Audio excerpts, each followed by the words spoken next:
আপনি খেয়াল করে দেখেন। কি ব্যাপার, মায়ের চিৎকারের আওয়াজ শুনলাম। আরে না না, কি বলছো? মায়ের চিৎকার আওয়াজ কোত্থেকে পাবে? ওহো, হয়তো মা গোসল করতে গেছে, তো হয়তো টাওয়াল লাইনে ওই মুনকে ডেকেছে টাওয়ালটা দেওয়ার জন্য, ওইটারই আওয়াজ। মায়ের সাথে দেখা করব না, দেখা করে যাই। আমি শোনো না, মা তো গোসল করতে গেল, মার অনেক টাইম লাগবে। আর তুমি যদি এখন এখানে অপেক্ষা করো, তোমার গাড়ি তো বাসার নিচে, লেট হয়ে গেলে তোমার অনেক বড় প্রবলেম হয়ে যাবে। তুমি চলে যাও, মার সাথে পরে কথা বলে দিব। আজব ব্যাপার, আমি 2 বছরের জন্য চলে যাচ্ছি আর মা আমার সাথে দেখা না করে গোসলে চলে গেল। ব্যাপারটা কেমন না? আমি দেখা করে আসি। তুমি একটু বোঝার চেষ্টা করো। আমি বলছি তো, আমি মা বের হলে আমি মাকে ফোনে কথা বলে দিব। আর তুমি দেরি করো না প্লিজ, নাহলে তোমার বড় স্যার আবার তোমার উপর অনেক খেপে যাবে। প্লিজ তুমি চলে যাও। আচ্ছা ঠিক আছে, তুমি ভাই মা আর তোমার নিজের খেয়াল রেখো কেমন?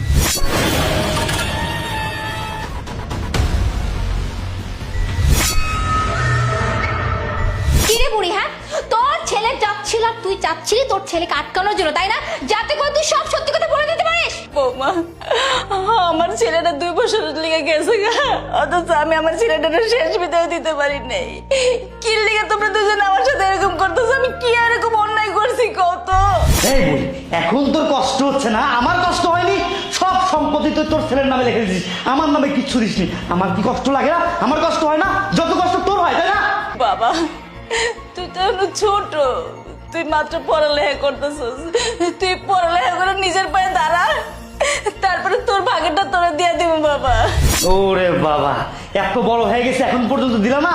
আমার ভাই মাত্র আমার থেকে 2 বছরের বড়, তাকে সব দিয়ে দিছো। শুধু গ্রামের সম্পত্তি বাদ দিয়ে শহরের টাকা পয়সা জমে যাওয়া সবকিছু তুমি দিয়ে দিছো। আর আমাকে বড় হলে দিবা না?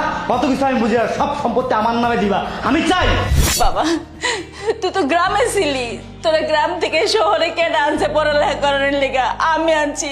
আর তোর ভাইয়ের কথা কইতেছস? তোর ভাই তো পড়ালেখা করে নিজের পায়ে দাঁড়িয়েছে, বড় চাকরি করে, আমাকে এই সংসারের লেগে সব কিছু করতেছে, অথচ তুই তোর ভাইয়ের লেগে হিংসা করতেছিস বাবা। আচ্ছা বাবা, আমার এখন কথা কত, বউ মানে অন্য বাড়ির মেয়ে, এর লেগে আমার লোক অত্যাচার করে, কিন্তু তুই তো আমার নিজের পেটের সন্তান, তুই কি লেগে আমার লোক এরকম খারাপ ব্যবহার করস কত বাবা? আমি কি এমন অপরাধ করছি যে কারণে তুই আমার লোক এমন খারাপ ব্যবহার করতেছস? আর তোর ভাইয়ের কথা কইতেছস? আরে তোর ভাই তো লেখাপড়া শেষ করে নিজের পায়ে দাঁড়াইছে, এই সংসারে লেগে সবকিছু করতেছে, তোর লেখাপড়া করাইতেছে, তোর যাবতীয় সব খরচ তোর ভাইয়ে দিতেছে। আর তুই যে সব নিজের পায়ে দাঁড়াবি লেখাপড়া শেষ করে, তোর সম্পত্তি তোর ভাই তোরে নিজে দিয়ে দিব। এই জন্যই তো আমি আমার বন্ধু বান্ধবের সামনে যেতে পারি না।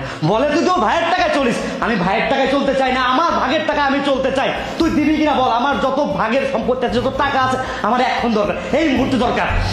আরে দেবর, তুমি কার সাথে কি কথা